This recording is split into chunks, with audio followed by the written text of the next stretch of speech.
Welcome to Think Tech on Spectrum OC16, Hawaii's weekly newscast on things that matter to tech and to Hawaii. I'm Elise Anderson. And I'm Cynthia Sinclair. In our show this time, we'll visit the Germany-Hawaii Clean Energy Symposium at the East-West Center. Our host, Martin Despang, was an organizer and moderator in the program. The symposium, supported by the German Federal Ministry of Economics and Energy, provided the opportunity to hear from energy experts and meet with German tech companies who came to showcase their solutions and discuss synergies with potential partners in Hawaii. Given the IPCC's dire new climate change report, it is increasingly important to focus on smart solutions and discuss what it will take for exponential change in Hawaii and Germany, and potential cooperation between the two as energy leaders. 6 German companies attended.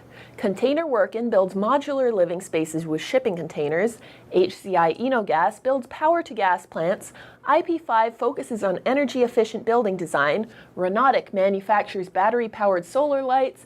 SMA Solar Technology is a global specialist in photovoltaic technology. And Sonnen provides energy-saving solutions and batteries. Certain key topics were considered at the symposium: clean energy innovation in Hawaii and Germany, energy exchange between gas and hydrogen, zero energy and high-performance buildings, and energy storage as a grid asset. In the morning, there were opening remarks by Christian Wolf of GACC West, Dennis Saul, German Honorary Consul to Hawaii, Matt Lynch, UH Sustainability Coordinator, David Lasner, UH President, and DeSoto Brown of the Bishop Museum, followed by expert presentations by Camila Vargas of Energy Wachter, Michael Roberts of UHERO, and Carolyn Schoen of the State Energy Office.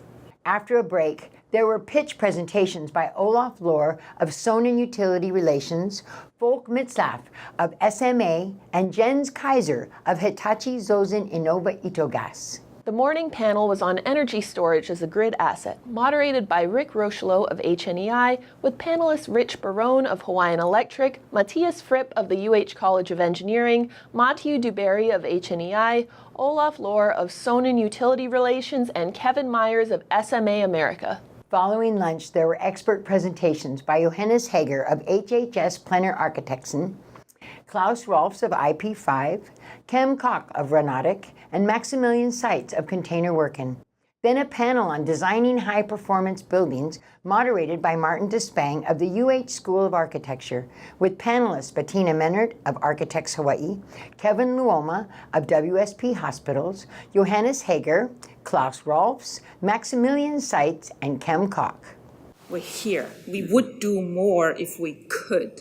But I think one thing that we have here that we can be really proud of is that we have a very good communication between the public and the private sectors on multiple levels.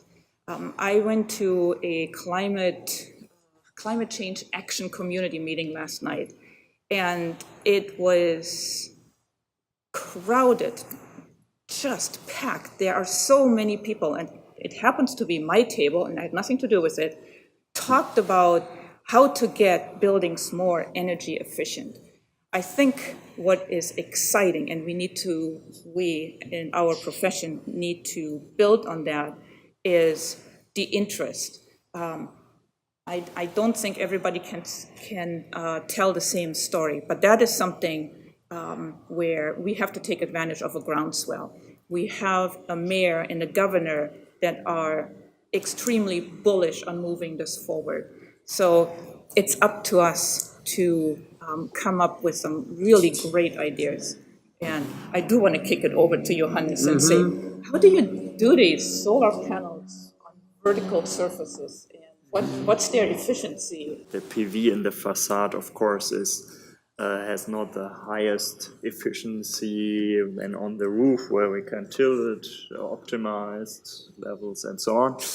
And yeah, you saw the slide. Maybe the facade didn't give as much energy as the surface area on the roof.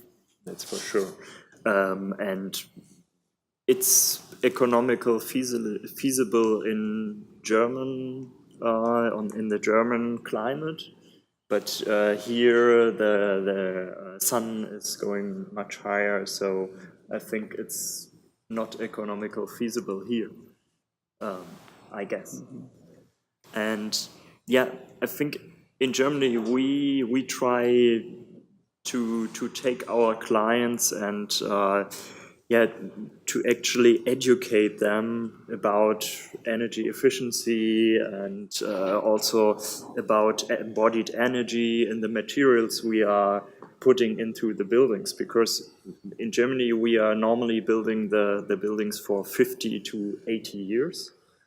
And in different countries of the world, for example Japan, the lifespan is much shorter. But we also see in the renovation market big potential to save the embodied energy in the buildings that we have already there, and not to demolish them and build them new.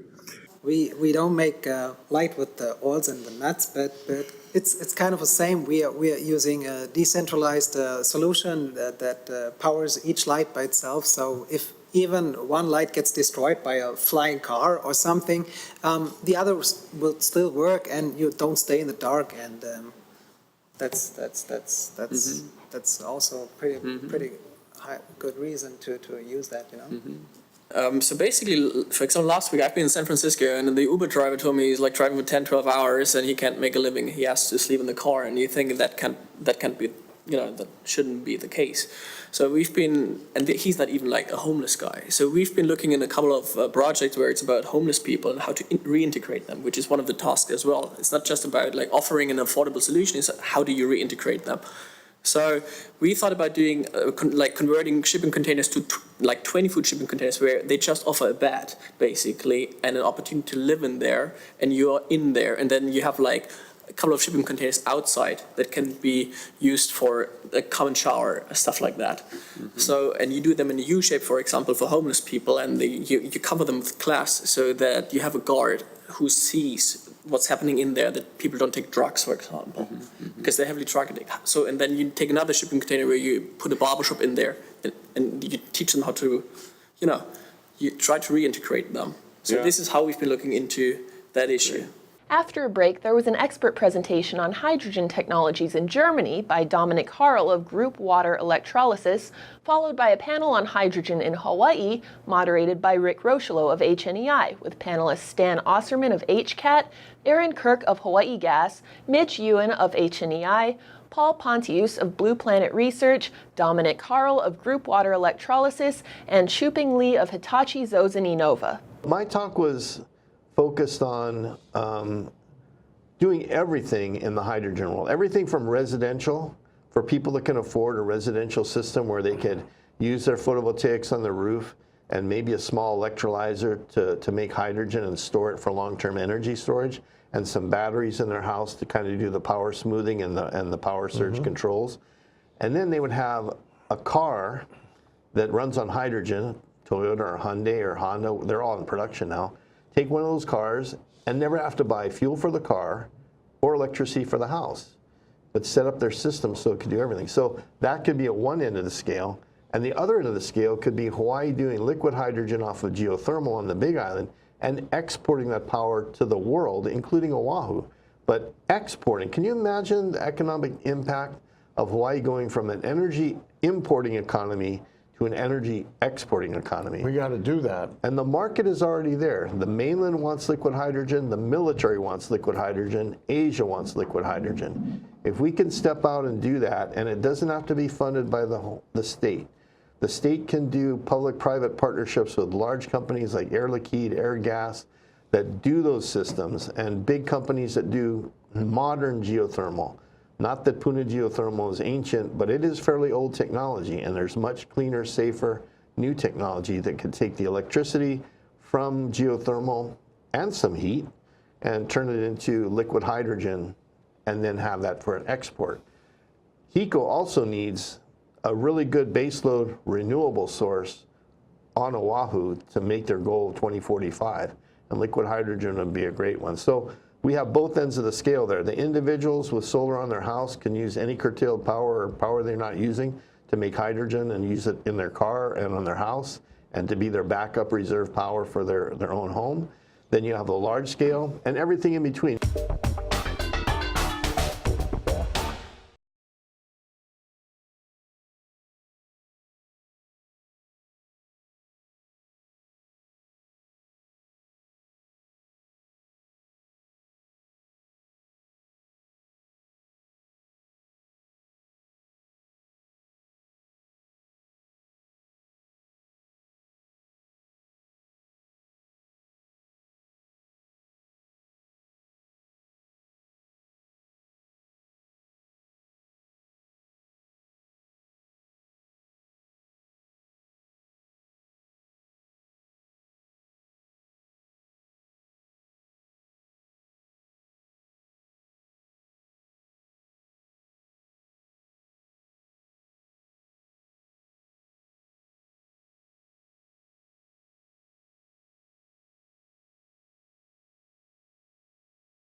The last presentation was on what Hawaii and Germany can learn from each other by Kamana Beamer of the Center for Hawaiian Studies, followed by closing remarks from State Representative Chris Lee, longtime chair of the House Energy and Environment Committee. Martin Despang, Think Tech host of Humane Architecture, later interviewed panelist Maximilian Seitz of the Container Werken company.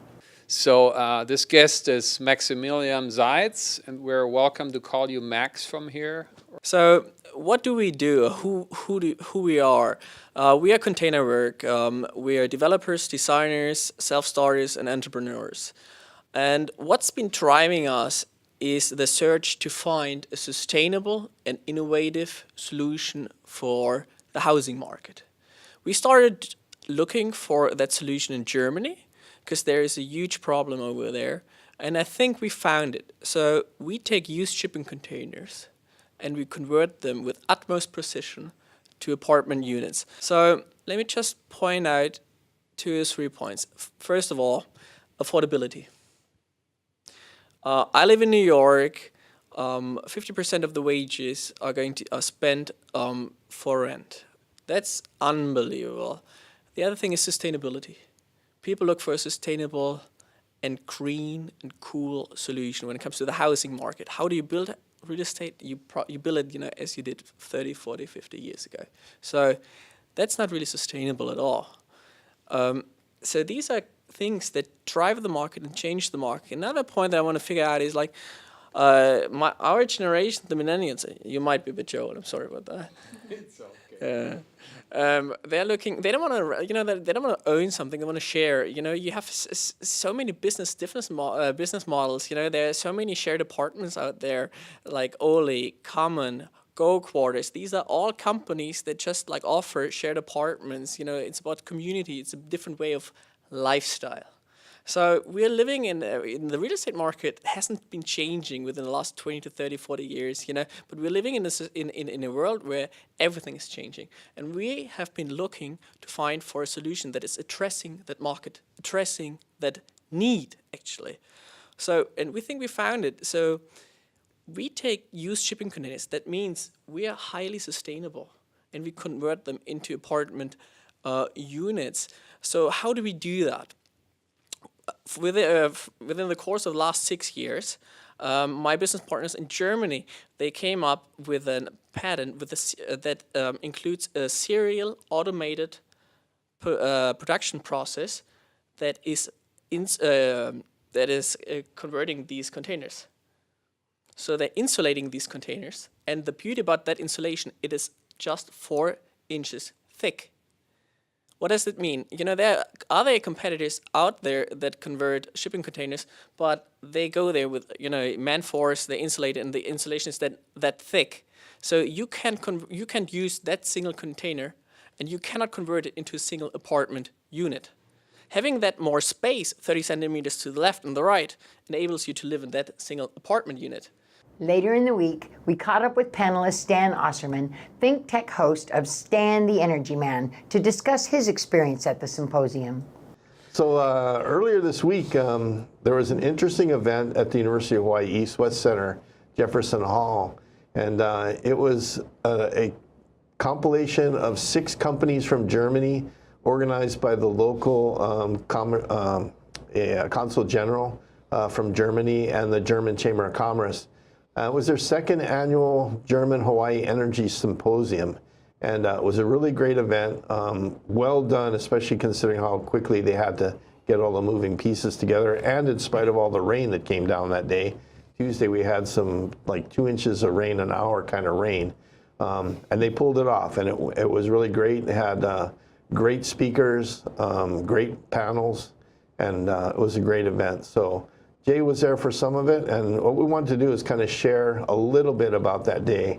So thanks, Jay, for being here. And that symposium, I was really impressed with the companies that they brought over. Some of them were energy companies. Some of them were sustainability, architecture type companies. Some of the panels talked about sustainable architecture, including panelists from School of Architecture and some local architecture firms that contributed to the whole thing. So it was a really great event. And I know you had a little bit of time. What was your impression of the event as you saw it? Well, I was at the one last year, which was more tech than sustainability. And I think it's emblematic, the fact that this program has evolved further into sustainability.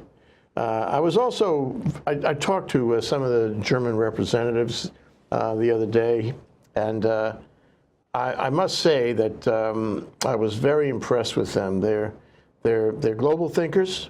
They know Hawaii very well. They know about our local energy systems, and they want to participate. They're not here to sell. They're here to make partnerships. Right. And I really liked them, as I did last year. I agree. The companies that came over were looking to be part of Hawaii. They weren't looking to just sell stuff. They wanted to be part of the culture here, contribute to the culture here. And I think the things that stood out for me were the fact that they all recognize that Hawaii is leaning forward on clean, sustainable energy, and they were really impressed. So bringing them here was easy, because that's the goal. And I do a lot of work with European hydrogen companies in particular, and some of the concepts they're using on the European continent are really directly applicable to Hawaii. On my show a couple weeks ago, I showed a Norwegian example of how they're taking a coal plant off of an island in Norway, but it's a fairly large population, and they're going to replace it with fuel cells, and they're going to use liquid hydrogen coming off of North Sea curtailed power and make liquid hydrogen, put it in a ship, and we had a photo of the ship that they've already designed to carry liquid hydrogen to this island and supply the hydrogen for the community. And so things like that are things that are directly applicable to Hawaii. We're an island. We have a great need for baseload power in Oahu, but we have the resources on the neighbor islands to produce things like, if we use geothermal for liquid hydrogen, we could easily transport hydrogen to Oahu and use it for baseload power. And that would solve a lot of our clean energy issues. We likewise caught up with Martin Despang, organizer and moderator of the architectural panel and symposium, to discuss his experience there. It's an intercultural endeavor, obviously, and Germans have some history here on the island. And actually, who was also involved and was very important was our Humane Architecture co-host, DeSoto Brown, who was giving a presentation about the tradition of innovation on the islands, and he was talking post-contact culture construction tradition. So we're not talking about what the tourist industry dwells on, which is pre-contact, which is hula skirts and stuff like that, right? He was talking about even Kamehameha having drawn himself like innovative battleships that looked like fish and submarines, and it went on that his palace had Edison light bulbs before the Capitol in Washington, D.C. had, and around the pineapple industry, and on and on and on and on. So there's a tradition of innovation and technology here in Hawaii, and so is in Germany, as you said, as we already know. And both of them have set themselves as a goal to get off fossil fuel as soon as possible. Germany did that after Fukushima. We, the German part in me, basically said, hey, let's get off nuclear and fossil energy, and we call this energy transition. So there is a shared sort of a passion and dedication for getting, and Germans, as myself, come here because we think this is paradise, right? We have all the renewable energy in the world. Over there in Germany, it's cold mostly, and it's overcast. You know, and sometimes we have wind, but mostly we don't. So we have it all here. So the Germans come with this perception, okay, this is paradise, this is easy, but then find out for some reason, maybe not so much. So it's really interesting how we sort of, I guess, motivate each other in different ways. It's a symbiotic relationship. Exactly. It's clear, it's revealed itself. Yeah. As you could see, the discussion was important and valuable, not only for the energy consultants and developers who came from as far away as Germany, but also for those like us who came from places in Hawaii to participate and observe. Want to know more about the speakers and participants in the symposium? Just Google the German-American Chamber of Commerce. Want to watch Humane Architecture hosted by Martin Despang? Tune in to Think Tech on Tuesdays at 4 p.m. Want to watch Stan the Energy Man, hosted by Stan Osserman? Tune into Think Tech on Fridays at noon. Want to watch Hawaii, the State of Clean Energy, hosted by Mitch Ewan? Tune into Think Tech on Wednesdays at 4 p.m. or check them all out on our Think Tech channel on YouTube.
And now let's check out our Think Tech schedule of events going forward. Think Tech broadcasts its talk shows live on the internet from 10 a.m. to 5 p.m. on weekdays.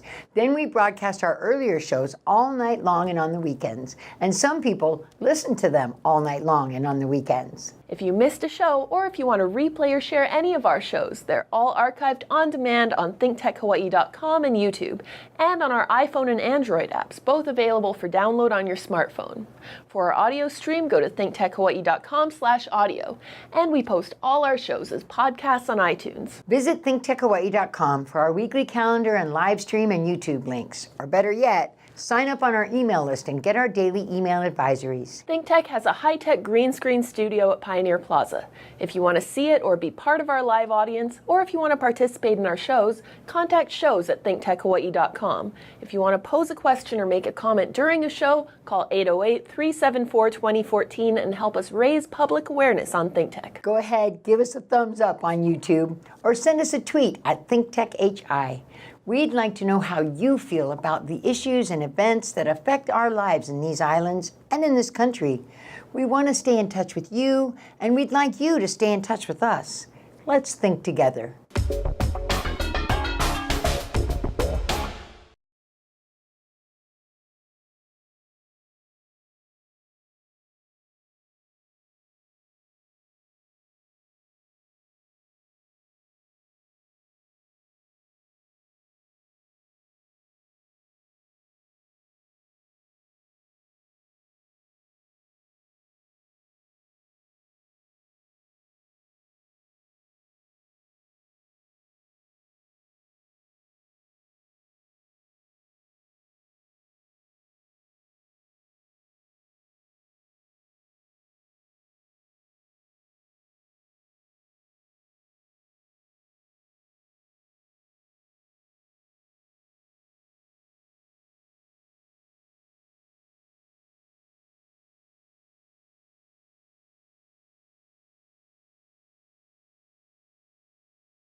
We'll be right back to wrap up this week's edition of Think Tech, but first, we want to thank our underwriters.